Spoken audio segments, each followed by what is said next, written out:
gracias por invitarme a este espacio. La verdad que para nosotros es una celebración cada instancia de estas que se generan desde las organizaciones sindicales, porque realmente son los momentos en los que nos permiten generar esa necesidad que tenemos para darnos cuenta que el trabajo que venimos haciendo no lo estamos haciendo solos, sino que está en el marco de un proceso de construcción colectiva. Y creo que en eso, porque el trabajo lo hacemos nosotros, los docentes, todos los días, en nuestras escuelas, en nuestras instituciones, pero necesitamos de esta organización sindical para que nos ponga en diálogo, problematizador acerca de lo que estamos haciendo. Y por eso es tan importante estas decisiones que los sindicatos tomamos para poner a dialogar esto que estamos haciendo, ¿no? Me siento mal realmente en venir a decirle algo a ustedes que en realidad son los que lo están haciendo, porque lo único que nos salva es que somos parte del movimiento. Entonces, bueno, creo que ese es un paso muy importante, porque hasta ahora y por mucho tiempo vino siendo la academia o las universidades alejadas de las escuelas las que escribieron acerca de lo que nosotros venimos haciendo. Entonces creo que en este momento histórico es muy importante que seamos nosotros los que escribimos, los que narramos, los que comunicamos lo que estamos haciendo. No en una disputa, en una pelea con la academia, sino en un diálogo con la academia para producir conocimientos juntos que no son los que históricamente viene produciendo la academia. Y el desafío más importante que nos parece que hoy tenemos es cómo entendemos que esto que venimos haciendo forma parte y es el elemento constitutivo de un movimiento pedagógico latinoamericano. Y en todo caso, reflexionar qué de lo que venimos haciendo realmente contribuye y abona a la construcción de un movimiento pedagógico latinoamericano. Porque el desafío actual, tal como lo plantea Angélica, no son los eslogans y las enunciaciones o las presentaciones a veces vacías de trabajo que tienen que ver con la enunciación en contextos históricos como los que nos toca vivir de grandes desafíos de las organizaciones, si es que estos no se hacen con el verdadero trabajo que todos los días nosotros construimos en nuestras escuelas, en nuestros lugares, en nuestros puestos de trabajo. Por eso la importancia de la producción de conocimiento acerca de este trabajo docente. Y ahí sí, somos los sindicatos los que venimos poniendo como categoría central de análisis este trabajo docente, ya no como una categoría de análisis del tipo que lo plantea la ciencia tradicional y clásica, sino una categoría construida desde nuestras propias condiciones de trabajo docente. Por eso la diferencia que nosotros tenemos en estos procesos colectivos de producción de conocimiento es que la categoría principal, el trabajo docente, es objeto de estudio y condición de realización a la vez. Cosa que pone en discusión una de las cuestiones más tradicionales y estructuradas que heredamos de la ciencia moderna, que el objeto está por fuera del sujeto, o que para que sea científico, para que sea conocimiento, el proceso tiene que darse a partir de una distancia que se produce entre el sujeto que produce conocimiento acerca de un objeto. En este caso somos nosotros, los trabajadores de la educación, que hablamos, que investigamos, que producimos conocimiento acerca de nuestro propio trabajo docente. Entonces, en este marco histórico es que a nosotros nos parece muy importante el tomar conciencia que esto que producimos no se da de manera aislada, fragmentada, sino que se da en el marco de un movimiento. Por eso, y creo que la discusión que nos podemos dar es en el marco de qué movimiento, cuáles son las características del movimiento que creemos que estamos construyendo y en todo caso hacia dónde va ese movimiento. Un contexto incluso de crisis mundial donde surgen distintos movimientos sociales que tienen que ver con aspectos del sistema capitalista que empiezan a ser cuestionados por algunos sectores o grupos organizados en movimiento a partir de un problema principal que los reúne para criticarlo, para cuestionarlo, y que entonces le da una identidad propia y que los permite identificar a partir del conjunto de acciones o intervenciones que realizan por un tiempo determinado, y ese conjunto de acciones que se sostienen en ese tiempo, que se organizan, a lo largo de un tiempo, los permite identificar como movimiento social. Nosotros decimos entonces, la CETERA a partir de los 90, desde su constitución como planteo, pero en los 90,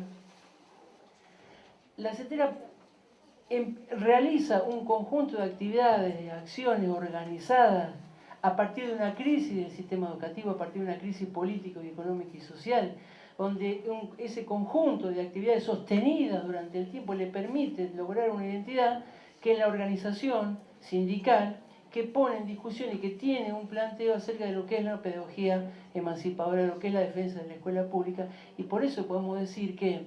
todas esas acciones organizadas a nivel nacional por la CETERA, que tienen su punto máximo, creo, en la Carpa Blanca de visibilidad social, es la que para nosotros pone la posibilidad de decir es la CETERA la que organiza en la Argentina el movimiento pedagógico nacional. Un movimiento pedagógico que, como característica, ante una crisis de la educación en el modelo neoliberal, pone la pedagogía en el centro del debate, porque la CETERA no discutió en ese contexto histórico, no discute en este contexto histórico solo reivindicación salarial. La CETERA discute las reivindicaciones salariales, las reivindicaciones de nuestros sectores a la par de la discusión por el conocimiento, a la par de la discusión por qué queremos enseñar y qué queremos aprender en nuestras escuelas. Por eso decimos que esta organización es la que vincula, articula en un momento histórico este debate, y eso le permite dar el sentido de movimiento, porque no decimos que antes no se discutía pedagogía en Argentina, no decimos que no hubo experiencias alternativas pedagógicas en Argentina, sino que decimos que en este momento histórico la CETERA pudo sintetizar el pensamiento social crítico latinoamericano, las experiencias pedagógicas críticas y alternativas que tuvieron nuestro país con la lucha sindical en ese momento histórico, porque hasta ahora todas las experiencias vinieron estando aisladas, fragmentadas, sin una continuidad, sin una organización colectiva, sin un carácter nacional. Fue la experiencia de la señorita Olga, del maestro Iglesias. Esas experiencias críticas alternativas no se pierden, sino que esta discusión por una nueva pedagogía, por una pedagogía de la emancipación, desde esta organización sindical se recupera, se resignifica y se la plantea como desafío. En un momento histórico de revisión, ¿a partir de dónde? ¿De cualquier lugar? No, a partir del trabajo docente. Sí, porque nosotros no venimos a hablar de cualquier lado, lo venimos a plantear desde el trabajo docente, como objeto de estudio y como condición de realización. Por eso decimos, nuestra producción, que de nuestra producción abona el proceso de construcción de un movimiento pedagógico latinoamericano. Y en eso ponemos a discutir, no porque lo vayamos a discutir, pero sí nos ponemos en diálogo problematizador con los principales representantes o emblemas del pensamiento social crítico latinoamericano. ¿Para qué? Para repetirlo de memoria, no creo que sea esa la solución, sino para ponernos a pensar qué de ese pensamiento social crítico latinoamericano nosotros estamos resignificando a partir de nuestra práctica. La práctica, y hay otra distinción que nos interesa plantear, nosotros reflexionamos, pero a mí me parece que no reflexionamos sobre nuestra práctica, o por lo menos no deberíamos hacerlo. Lo que deberíamos hacer es la reflexión sobre el trabajo docente, porque la práctica es uno de los lugares donde se manifiesta nuestro trabajo, que es más complejo que la práctica. Entonces decimos, el análisis, la reflexión, el debate, la discusión y la producción de conocimiento debería ser acerca del trabajo docente, en donde se combinan tres dimensiones constitutivas que para nosotros son esenciales y que son una dimensión de la organización de nuestro puesto de trabajo, la organización de la institución en donde nuestro puesto de trabajo se constituye y se realiza, y la organización curricular como trabajadores del conocimiento. Entonces, poner en revisión o producir conocimiento significa poner en diálogo, revisión crítica, esas tres dimensiones entendidas como un todo, como dimensiones, no como parte de nuestras dimensiones, porque hablar de una significa necesariamente considerar y hablar de las otras dos que también constituyen ese todo, no como partes estancas, porque una discusión salarial tiene que ver con una discusión curricular y tiene que ver con qué tipo de escuela tenemos. No podemos pensar un salario, una composición del puesto de trabajo, si no lo pensamos en una determinada escuela y con un determinado currículum y viceversa. Hoy el momento histórico nos pone el desafío de que estas organizaciones sindicales, estos movimientos pedagógicos nacionales, que en los 80 y los 90 empezaron a surgir, hoy se pone el desafío común de la integración regional, para hablar sí de un movimiento pedagógico latinoamericano. una integración regional de las organizaciones sindicales que se da en un proceso latinoamericano donde los gobiernos también se proponen procesos de integración regional y donde los pueblos de Latinoamérica también se proponen procesos de integración regional, donde tenemos proyectos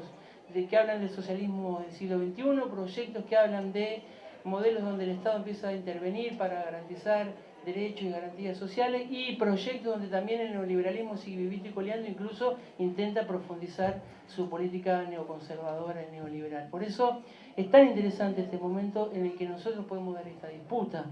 Y esta disputa que venimos dando es desde la propia experiencia, desde lo que proponen las organizaciones sindicales, y también desde la recuperación del pensamiento, decíamos,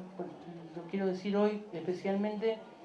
de la recuperación de los principales aportes de este pensamiento que vienen desde Martí, de Simón Rodríguez, pero que también fue siendo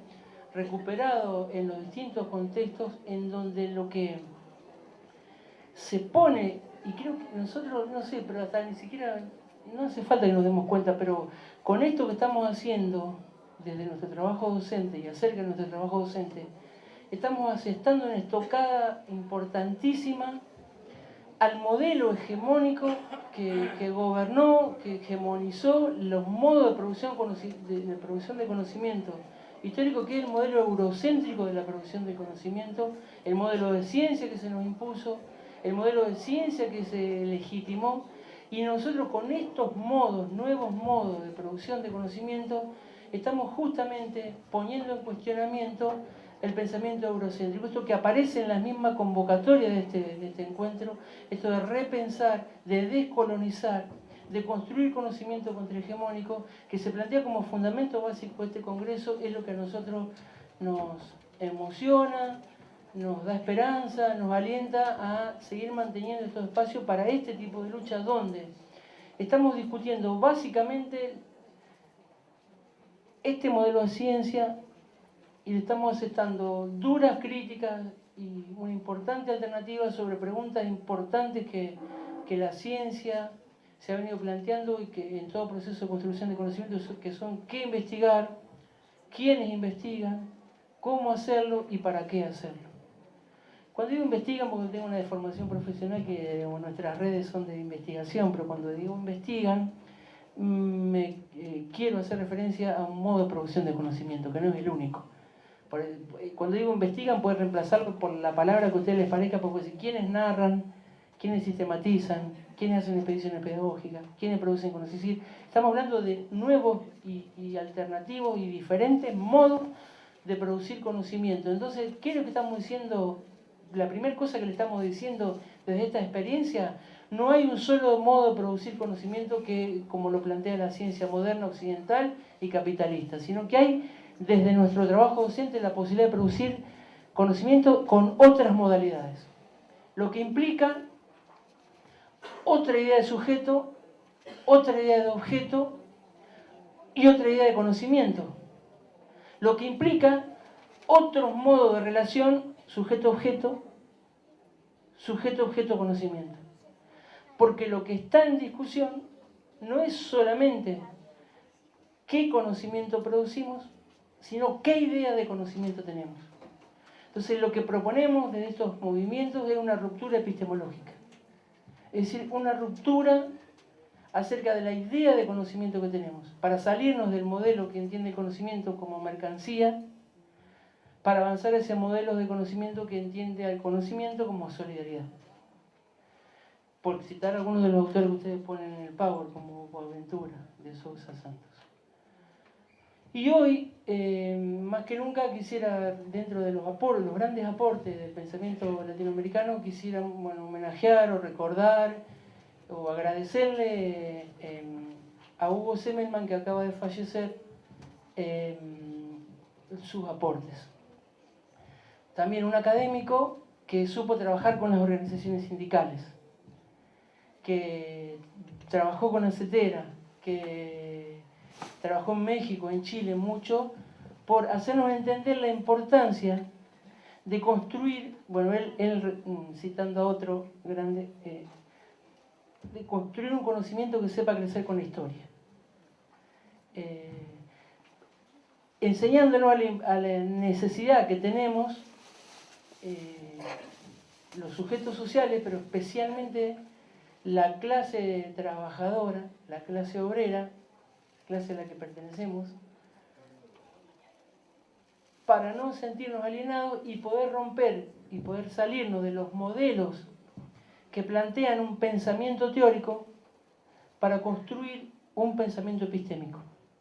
Es decir, nosotros lo que necesitamos, o lo que creemos que es importante en este contexto histórico, avanzar como clase trabajadora, como trabajadores de la educación, en la construcción de un pensamiento epistémico. Es decir, un pensamiento que nos permita apropiarnos críticamente de las principales categorías que necesitamos para entender la realidad. De categorías, no de conceptos cerrados y acabados. Porque los conceptos son aquellos que tienen ya una definición dada. En cambio, las categorías son las que tienen posibilidades de contenido.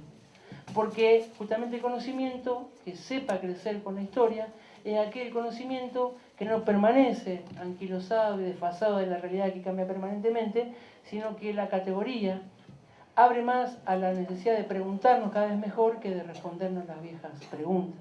o de respondernos preguntas que ya en los contextos actuales no tienen sentido. Por eso el desafío de producir conocimiento acerca de nuestro trabajo docente tiene que ver con la posibilidad de construir cada vez las mejores preguntas que nos podamos hacer acerca de nuestra realidad. Y más que las respuestas, lo que más le duele al sistema hegemónico capitalista de dominación son las preguntas que nos hacemos. Si nos preguntamos pavadas, nos van a dar rápidamente las soluciones. Entonces lo que tenemos que aprender, y eso nos permite la investigación, la narrativa, la sistematización, la documentación pedagógica, es poder preguntar cada vez, a ver, ¿qué pregunta es la que más le duele al sistema? Y eso es lo que nosotros proponemos como movimiento. Así que bueno, a seguir preguntándose. Gracias. Para llegar he de ser leal. Para llegar he de continuar. Para llegar he de ser capaz de convertir el sueño con la antorcha en realidad. Para ganar he de ser leal. Para ganar he de continuar. Para ganar, ¿de qué sirve ganar Si no ganan conmigo los que vienen